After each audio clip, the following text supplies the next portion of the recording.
हमारे इंडिया में अगर आपको अच्छी इंग्लिश बोलनी नहीं आती तो लोग आपको ज़्यादा पढ़ा लिखा नहीं मानते। भले ही आपने ग्रेजुएशन कर रखी हो, भले ही आपने पोस्ट ग्रेजुएशन कर रखी हो, भले ही आपने इससे ऊपर की कोई पढ़ाई कर रखी हो, लेकिन अगर आपको अच्छी इंग्लिश बोलना नहीं आता तो लोग आपको उतना ज़्यादा पढ़ा लिखा नहीं मानते।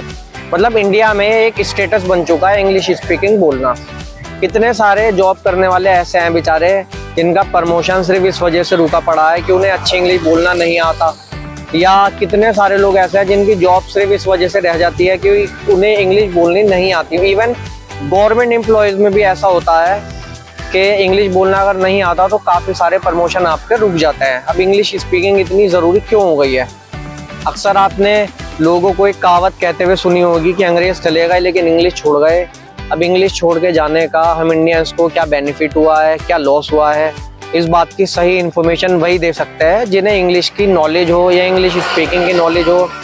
तो आज मैंने बात की है श्वेता रस्तोगी मैम से, जो इंग्लिश लैंग्वेज की ट्रेनिंग देती हैं, इंग्लिश स्पीकिंग की ट्रेनिंग देती हैं। इसके अलावा भी काफ़ी सारी चीज़ों की ट्रेनिंग देती हैं, लेकिन आज जो मैंने उनसे बात की है वो सिर्फ इस पर बात की है कि इंग्लिश स्पीकिंग इतनी ज़रूरी क्यों है। ये पॉडकास्ट आपको ज़रूर देखना चाहिए। तो मैम, इंग्लिश स्पीकिंग इतनी ज़रूरी है ये तो हमें पता है, लेकिन इंग्लिश स्पीकिंग इतनी ज़रूरी क्यों है? ओके, देखिए, इंग्लिश या अंग्रेजी एक फॉरेन लैंग्वेज है, तो ये कहना गलत होगा कि अंग्रेज चले गए और अंग्रेजी छोड़ गए। बात ये है कि इंग्लिश का यूज कहाँ कहाँ हो रहा है।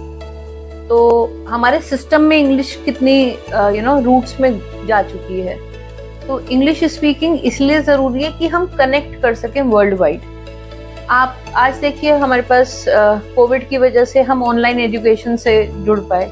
सारा काम ऑनलाइन हो गया है। अमेरिका में बैठा कोई व्यक्ति हमें यहाँ क्लासेस दे रहा है, या हम किसी को यूएई में सेशंस दे रहे हैं, ऑल पॉसिबल। लेकिन हमें हर भाषा का ज्ञान हो ये ज़रूरी नहीं है। और एक ऐसी भाषा जो हमें कनेक्ट कर जाती है दुनिया के किसी भी व्यक्ति से, किसी भी कोने में बैठे किसी भी व्यक्ति से। तो अंग्रेजी या इंग्लिश ही एक ऐसी लैंग्वेज है कि जो हमें जोड़ती है, समझती हूँ। तो चाहे आपका बैंकिंग सिस्टम हो, रेलवे सिस्टम हो, एयरपोर्ट्स पे जाते हो, कहीं पर भी जाते हो, आप ऑर्डर प्लेस करते हो, तो आपको इंग्लिश ज़रूरी है ही। तो इंग्लिश का आना, यानी कि एक भाषा का आना जिसमें कि 4 पिलर्स हैं। सिर्फ इंग्लिश स्पीकिंग ही क्यों कहें, LSRW 4 पिलर्स होते हैं भाषा के, that is listening, speaking, reading and writing. इन चारों पिलर्स पे पकड़ बनानी चाहिए हमें इंग्लिश लैंग्वेज में। साथ में उस पर्टिकुलर लैंग्वेज के लिए जो व्याकरण चाहिए, जो ग्रामर चाहिए, वो बहुत एसेंशियल है। कुछ लोग कहते हैं कि आपको इंग्लिश सिखा देंगे बिना ग्रामर सिखाए, आपको ग्रामर सीखने की जरूरत नहीं है। मैं समझती हूँ कि ये गलत है, क्योंकि हमारी जो कंट्री है, हम भारतवर्ष से हैं, जहाँ पर मदर टंग हमारी, जहाँ मैं बैठी हूँ वहाँ पर मेरी मातृभाषा हिंदी है। और अगर हम महाराष्ट्र में जाएंगे तो मराठी हो जाएगी, गुजरात में जाएंगे तो गुजराती हो जाएगी। तो ऐसे कितनी ही विभिन्न भाषाएं हैं। तो हर मदर टंग में एक इंसान के लिए मुश्किल हो जाएगा इंडिया में ही किसी से कनेक्ट करना।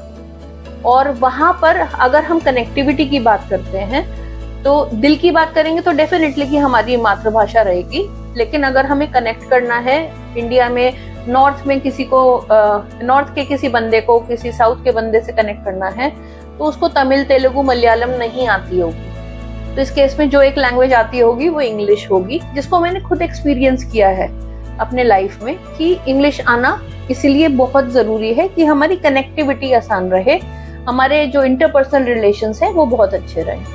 अच्छा मैम, इंग्लिश स्पीकिंग में सबसे ज़्यादा ज़रूरी क्या है? ग्रामर ज़्यादा ज़रूरी है या कॉन्फिडेंस से बोलना ज़्यादा ज़रूरी है, या दोनों ज़्यादा ज़रूरी है? देखिए, ये चीज़ हम लोग सेग्रीगेट करें तो ज़्यादा अच्छा है।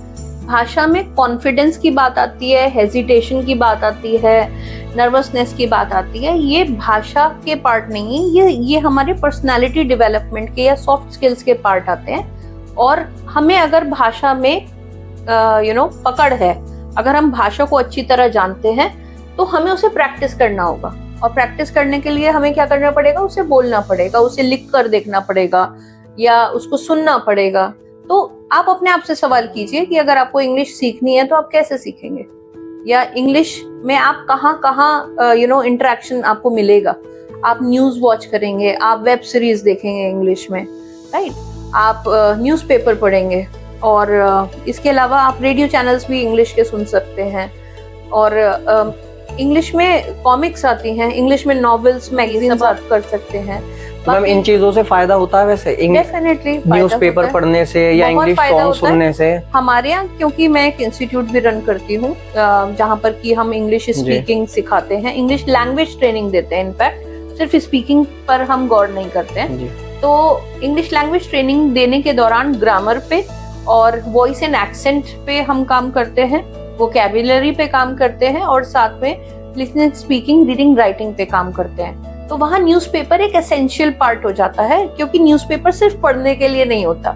रीडिंग एक बहुत इंटेंस सेशन है, और उसी के थ्रू हम लोग वहाँ पर डिफरेंट ग्रामर एक्सरसाइजेस को कंडक्ट करवाते हैं। साथ में हम रीडिंग करवाते हुए प्रोनाउंसिएशन पे ध्यान देते हैं। हर वर्ड की जानकारी हो किसी को ये जरूरी नहीं है, उस वर्ड का मीनिंग डिराइव करना और उस वर्ड का मीनिंग जानना, ये सिखाते हैं। तो न्यूज़पेपर तो स्पेशली बहुत इंपॉर्टेंट है, और एंड अबव ऑल न्यूज़पेपर हमें अपडेटेड रखता है करंट अफेयर से, आजकल क्या हो रहा है, कंटेम्परेरी क्या चल रहा है, तो वो सब हमें, जियो पॉलिटिकल अफेयर्स इतने आजकल क्रूशियल चल रहे हैं, वो सब हमें पता रहता है। अच्छा मैम, जो हमारी एसेंट होती है, एक्सेंट बोलते हैं, क्या बोलते हैं एक्सेंट, तो अमेरिकन एक्सेंट बेस्ट होता है या ब्रिटिश या हमारा देसी वाला जो होता है वो बेस्ट होता है? देखिए, इंडिया में जो बोली जाती है, तो हिंदुस्तानी जो हैं, जो अंग्रेजी बोलते हैं, वो इंडियन इंग्लिश बोलते हैं। और कोई भी प्रेफर करेगा, जैसे कि बीपीओ में आप जाएंगे तो जहां पर इंग्लिश प्रेफर की जाएगी वो न्यूट्रल एक्सेंट प्रेफर की जाएगी, कि आप ना तो इंडियन इंग्लिश बोलिए, ना ब्रिटिश बोलिए, ना अमेरिकन बोलिए, आप न्यूट्रल इंग्लिश रखिए। यानी कि आपका मदर टंग इन्फ्लुएंस नहीं होना चाहिए, पहली बात तो it should be free from any regional touch, जो मैं अपने स्टूडेंट्स को बताती हूँ। बट फिर भी अगर हम बात करते हैं कि भाषा का, इंग्लिश लैंग्वेज का एक्सेंट असली कौन सा है, तो वो ब्रिटिश एक्सेंट है। रीजन बीइंग, जो नेटिव इंग्लिश है वो ब्रिटिश इंग्लिश है। आपके बाद जैसे स्टूडेंट आते हैं तो वो बताते हैं कि हमें इस एक्सेंट में इंग्लिश सीखनी है या इसमें सीखनी है? सबसे पहले तो वो कहते हैं कि मैम हम इंग्लिश सीख भी पाएंगे या नहीं, बोलना सीख पाएंगे? ये तो कॉमन क्वेश्चन है। यस, मैं अपने सेशंस में साथ लेके चलती हूँ ग्रामर के, कि आपका वॉइस एंड एक्सेंट ट्रेनिंग हो, आपका प्रोनाउंसिएशन प्रैक्टिसेस हो, तो उस केस में उनको धीरे धीरे धीरे धीरे अच्छा लगने लगता है सेशंस में, क्योंकि आपकी टंग उस तरीके से मोल्ड हो जाए, वो बहुत इंपॉर्टेंट है। क्योंकि आपका जो जॉ है, आपका माउथ है, उस तरीके से खुल पाए और आप बात कर पाए, वो बहुत जरूरी है। बाकी प्रोनाउंसिएशन की अगर मैं कहूँ तो इंडिया में जितने भी वर्ड्स हैं, कुछ कंपनीज के नेम्स हैं, तो हमने जैसा सुना किसी से, हमने वैसा ही वो वर्ड बोलते रहे यूज्ड टू हो गया। लेकिन बाद में पता चलता है, देर आयत दुरुस्त आयत जिसे कहते हैं, ये प्रोनाउंसिएशन तो उसका था ही नहीं। हालांकि मैं भी एक इंडियन हूँ, मैंने भी ये चीज फेस की है, बट जितनी जल्दी हो सके हमें उस चीज को रिफाइन कर लेना चाहिए। तो जितना अच्छी इंग्लिश आप सुनेंगे उतना ही अच्छा आपका प्रोनाउंसिएशन रहेगा, क्योंकि आप अच्छे वर्ड सुनेंगे। अच्छा मैम, आपकी इंग्लिश का सफर कैसे शुरू हुआ, कैसे आपने स्टार्टिंग करी, इसके बारे में भी थोड़ा सा बता दीजिए हमें।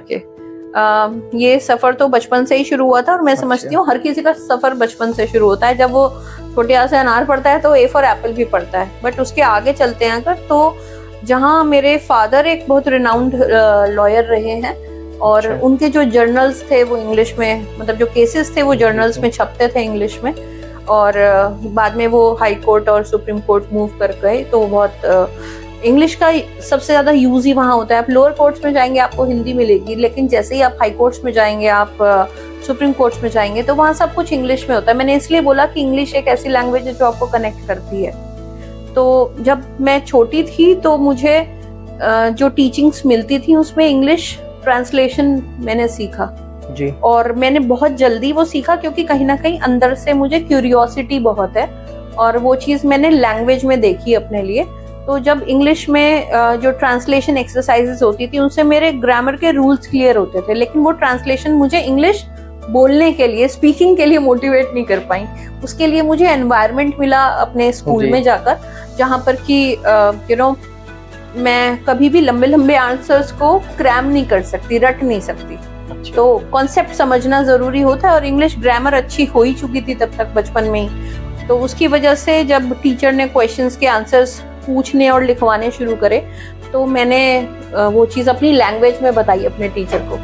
तो टीचर बहुत इम्प्रेस्ड हुआ और उसने तालियां बजवाई। आई थिंक वो जो तालियां बजना था, एक मोटिवेशन मिलना था, कॉन्फिडेंस बूस्ट कर गया कि हाँ मैं कर सकती हूँ। तो देन मेरे फादर ने बहुत हेल्प करी। पहले तो जब मेरे फादर इंग्लिश में बात करते थे, because he was a great scholar in English, in Hindi and Sanskrit as well, तो जब मेरे से वो इंग्लिश में बात करते थे तो मैं उनका वन वर्ड आंसर दे देती थी, यस, नो, ओके।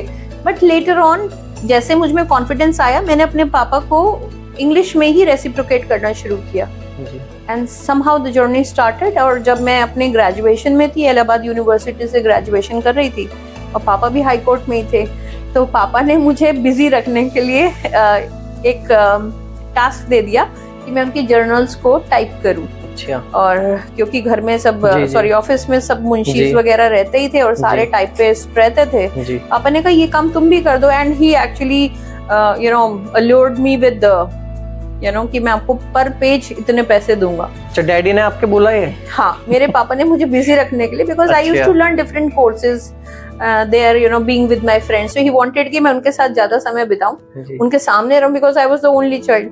तो उन्होंने मुझसे बोला कि तुम ये जर्नल्स टाइप करो और मैं तुम्हें पर पेज इतना दूंगा। तो and that was heavy amount that time.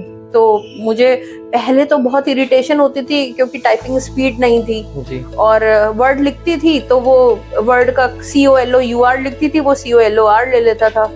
तो इस तरीके से मुझे इरिटेशन होती थी। I used to debate with my father and that time Google, ये इंटरनेट इतना एक्सपेंसिव भी था और हर जगह होता नहीं था। तो हमारे पास पूरा, मेरे फादर के पास बुक्स की लाइब्रेरी थी, उनकी अपनी बुक्स की और डिक्शनरीज की, ब्रिटानिया का एनसाइक्लोपीडिया था पूरा। तो पढ़ते पढ़ते अच्छा लगने लगा। मतलब मुझे लगता है एनवायरनमेंट बहुत ज्यादा रिस्पॉन्सिबल होता है कि आप उस लैंग्वेज में कितनी पकड़ बना पा रहे हैं, वो कितना इजी हो जा रहा है आपके लिए प्रोसेस। तो वेबस्टर, मेरियम वेबस्टर की डिक्शनरी थी, ऑक्सफोर्ड की डिक्शनरी थी और भी बहुत डिक्शनरीज थी वहां पर, कॉलिंस की डिक्शनरी थी। तो मैं हर वर्ड को डिक्शनरी में निकाल के देखती थी और फिर क्यूरियोसिटी बढ़ती थी तो उस वर्ड से डिफरेंट नए वर्ड्स पता चलते थे। तो इस तरीके से मुझे लगता है कि मेरी इंग्लिश इम्प्रूव होती गई और बिकॉज फादर से वो डिबेट चलती थी और इंग्लिश सीखते सीखते मुझे ये और फायदा हुआ कि मेरी टाइपिंग स्पीड बहुत अच्छी हो गई। Somewhere like I thank my father कि एक मैनेजमेंट में PhD अर्न करने के बाद भी अगर मेरा नाम किसी फील्ड में आता है तो वो इंग्लिश लैंग्वेज ट्रेनिंग में आता है। समवेयर इतनी बार मुझे एंकरिंग करने का मौका मिला कि मैंने कुछ सेरेमनीज में होस्ट किया इवेंट, तो वो एंकरिंग अपने ऊपर एक बहुत बड़ी रिस्पॉन्सिबिलिटी हो जाती है। एक बार मैंने बास्केटबॉल का जो क्लस्टर होता है CBSE का, वो भी होस्ट किया था। तो the regional officer actually came to me and he bowed down and he appreciated me for all these things about how I trained my students, how I spoke there, what was the spontaneity I carried with me। तो मुझे लगता है कि वो चीज़ मुझे और ज़्यादा appreciate करती गई। तो अपने आप को बेहतर बनाने के लिए हम रोज अगर एफर्ट्स करते हैं तो कहीं ना कहीं उसके रिजल्ट्स भी दिखने लगते हैं। अच्छा मैम, कितना टाइम, अगर कोई आपके हिसाब से कौन सी एज सही है इंग्लिश स्पीकिंग सीखने के लिए? देखिए, बिकॉज जो ट्रेंड चल रहा है उसमें, क्योंकि आपके पास हर एज के स्टूडेंट्स आते होंगे। मेरे पास 60 साल का भी स्टूडेंट आता है, राइट। दुबई में 52 इयर्स का एक मैनेजर था, उसने मुझसे ऑनलाइन इंग्लिश सेशंस लिए। हमारे ऑनलाइन ऑफलाइन दोनों सेशंस चलते हैं और मैं समझती हूँ जिसे सीखना है उसके लिए डिस्टेंस इशू नहीं होगा, उसके लिए वक्त सबसे इम्पोर्टेंट होगा और जो उस वक्त रहते उस चीज को समझ ले वो ज्यादा अच्छा है। और लर्निंग कभी रुकती नहीं है, like there is no age for learning. तो अगर किसी ने मुझसे उस टाइम 52 इयर्स के एक बंदे ने, जो मैनेजर था, उसने इंग्लिश सीखी समवेयर, तो मैंने एक 3rd क्लास के बच्चे को भी इंग्लिश सिखाई है और उसको सिखाने में भी मुझे उतना ही मजा आया। वो भी ऑनलाइन सिखाई, हैदराबाद का एक स्टूडेंट था। तो मेरे पास हर एज ग्रुप का स्टूडेंट आता है, specially because I work on women empowerment and मेरे साथ काफी मेरे साथ गर्ल्स जुड़ी रहती हैं, वीमेन जुड़ी रहती हैं, लाइक सारी क्षेत्र की जो महिलाएं हैं जो अंग्रेजी सीखना चाहती हैं। और उस केस में मैं उन महिलाओं को उत्साहित भी करती हूँ कि आप ये चीज सीखो, आपके लिए जरूरी है। क्योंकि कहीं ना कहीं आप जब जाते हैं तो इंग्लिश बोलने से मैंने ये देखा है कि आपका एक अलग ही इंप्रेशन पड़ता है। अब ये भारतीय मानसिकता है, मैं ये मानती हूँ लेकिन अपनी मातृभाषा पे भी मुझे उतना ही गर्व है, लेकिन इंग्लिश का मैंने ये रूप देखा है यहाँ पे। और कितना टाइम लग जाता है इंग्लिश सीखने में? अगर कोई स्पीकिंग स्टार्ट देखिए करता है तो कितना मैं टाइम? आज तक अपने 23 साल का करियर है मेरा, जी मैं आज तक इंग्लिश सीख रही हूँ। मेरा वो जो इंग्लिश लर्निंग प्रोसेस है वो आज तक रुका नहीं है, क्योंकि जितना मेरे पास है अगर मैं उतना पोर आउट कर दूंगी स्टूडेंट्स को तो मेरा अपना जो प्रोग्रेस है, अगर मैंने खुद और नहीं सीखा तो स्टैग्नेट हो जाएगा। तो अपने आप को अपर हैंड रखने के लिए मुझे और ज्यादा सीखना पड़ता है। और एक और चीज है कि ये सीखना मेरे अपने इंटरेस्ट से है, इसलिए नहीं कि मैं दूसरों को सिखाती हूँ, इसलिए क्योंकि मुझे इंग्लिश से प्यार है। अच्छा मैम, जैसे किसी को इंग्लिश पढ़नी भी नहीं आती अगर, तो वो इंग्लिश स्पीकिंग बोल सकता है? अगर कोई इस टास्क पे आना चाहता है तो डेफिनेटली बोल सकता है, लेकिन उसको ये सब सीखना बहुत जरूरी है। अगर उसे प्यार है भाषा से, आप चाहते हैं अगर कि हम उसको 100 इंग्लिश के सेंटेंसेस सिखा दें, तो मैं वो काम नहीं करती, बिकॉज मैं चाहती हूँ कि इंग्लिश जो है, कोई भी भाषा है, आप उसको इज्जत से सीखें, तो आप उसको जड़ से सीखें। तो मेरे पास एक बंदा, क्योंकि हम आइल्स और टॉफल की भी ट्रेनिंग देते हैं, जनरल और एकेडमिक आइल्स की, तो हम 3 मंथ से लेकर 6 मंथ तक का भी कोर्स कराते हैं। और दूसरी बात, जो हमसे सीखता है तो वो लाइफ टाइम हमसे दोबारा भी सेशंस ज्वाइन कर सकता है, क्योंकि ग्रामर तो दुनिया में एक ही है, राइट? और सिखाने वालों का स्टाइल डिफरेंट रहता है, लेकिन जो हमारे लिसनिंग, स्पीकिंग, रीडिंग, राइटिंग के सेशंस होते हैं वो आप कभी भी ज्वाइन करेंगे आपको नया ही दिखेगा। आपको वोकैब कैसे सिखाई जाएगी, वोकैब में ग्राफिक ऑर्गेनाइजर की तरह आपको वो सिखाया जाएगा, ट्रिक्स के थ्रू सिखाया जाएगा। प्रोनाउंसिएशन में भी ट्रिक्स होती हैं कि आप कैसे बोलेंगे, क्योंकि एकदम से इंडियन टंग उसे कैच नहीं कर पाती। जी बिल्कुल। Either it needs a lot of practice, right, consistency. तो ये याद रखना चाहिए भाषा को सीखते टाइम कि it is not a one day task, it is a life long task, और जहाँ पर आपको रोज कुछ ना कुछ सीखने को मिलेगा। अच्छा, जैसे कुछ लोग बोलते हैं कि इंग्लिश को हमें नॉलेज की तरह नहीं देखना चाहिए, एक लैंग्वेज की तरह देखना चाहिए, तो इजी हो जाएगी। आज मैं जो देखती हूँ स्टूडेंट्स को, एक क्वेश्चन मेरी तरफ से आता है कि आप यूपी बोर्ड से हो या किसी और स्टेट बोर्ड से हो या सीबीएसई से हो और यूपी से हो या आईसीएसई बोर्ड से हो, और मेरे पास यू वोंट बिलीव सीबीएसई और आईसीएसई बोर्ड के भी स्टूडेंट्स रहते हैं। उसका रीजन है कि जब बच्चे स्कूल में पढ़ते हैं, टीचर्स के ऊपर प्रेशर होता है, उनको अपना सिलेबस, करिकुलम कंप्लीट करवाना है, और उनको कई जगह तो मैंने देखा एडमिशन्स के लिए भी प्रेशराइज किया जाता है। वो कंटिन्यूअल एनवायरनमेंट नहीं होता जहाँ टीचर अपना खुद को बिल्डअप कर सके, अपने स्किल्स एनहांस कर सके। दो ऐसे वर्कशॉप्स वगैरह होती रहती हैं, बट इतनी नहीं है। तो उस केस में जब हम बात करते हैं कि टीचर्स जो हैं वो इंग्लिश को एज अ सब्जेक्ट पढ़ाते हैं, एंड आई थिंक सारे पेरेंट्स इस चीज़ को अग्री करेंगे, क्योंकि वहाँ उनको कॉपी करेक्शन भी करना है एक्सप्लेनेशन देने के बाद, फिर उनको यूनिट टेस्ट भी लेने हैं, फिर उनको एग्जाम्स भी लेने हैं। तो वहाँ इंग्लिश भाषा सिर्फ एक इंग्लिश सब्जेक्ट बन के रह जाती है, और इस कारण से बच्चा जो है वो इंग्लिश को एक सब्जेक्ट की तरह ही पढ़ पाता है। हालांकि उसे बुकिश नॉलेज होगी, लेकिन जब बोलने की बात आती है, क्योंकि स्पॉन्टेनियस जो आपका रिएक्शन है, स्पॉन्टेनिटी आपकी बोलने में चेक होगी, वो सिर्फ आपकी स्पीकिंग स्टाइल से चेक हो सकती है। आप कितना फ्लॉलेस बोलते हैं, आपका ग्रामर कैसा है, बोलते टाइम आप कोई मिस्टेक तो नहीं कर रहे हैं, राइट? इसके अलावा भाषा में एक चीज और है जो हमारी नॉन वर्बल कम्युनिकेशन में आती है हर भाषा के लिए, जहां पर हम टोन, पिच और वॉल्यूम की बात करते हैं जी। हम किस स्पेस से बोल रहे हैं, हमारा टोन हाई है, लो है, कहाँ हाई करना है, कहाँ लो करना है, राइट? क्या वॉल्यूम, कितनी वॉल्यूम पे बात करनी चाहिए। इसलिए आपने सुना होगा ना, लोगों को जब कोई तेज बात करते हैं तो आप कहते हैं देख अपनी टोन कंट्रोल कर जी। तो वो यही है, ये चीज भाषा में है कि आप बहुत अच्छी अंग्रेजी भी जानते हैं, आप टोन, पिच और वॉल्यूम पे काम नहीं करते हैं, तो आपकी इंग्लिश उतनी ज्यादा इंप्रेसिव नहीं होगी। So if you really want to leave, an everlasting impression, so I think that your tone, pitch and volume, your intonation, should actually matter to you. English speaking सीखनी है तो हमें इंस्टीट्यूट में कितना टाइम देना पड़ेगा, और उसके बाद घर पे जाके हमें कितना टाइम देना पड़ेगा? इंस्टीट्यूट अगर कोई स्टूडेंट आता है तो वो एक गाइडेड लर्निंग के लिए आता है जी। ओके, उसके बाद जितना भी उसका यू कैन से प्रोग्रेस है, वो उसकी अपनी क्रेडिबिलिटी पे है कि खुद को वो कितना वक्त देता है, क्योंकि लैंग्वेज सीखना एक लगाव की बात भी होती है, और आपको दिख रहा है कि ये आपके लिए जॉब अपॉर्चुनिटीज ला सकती है।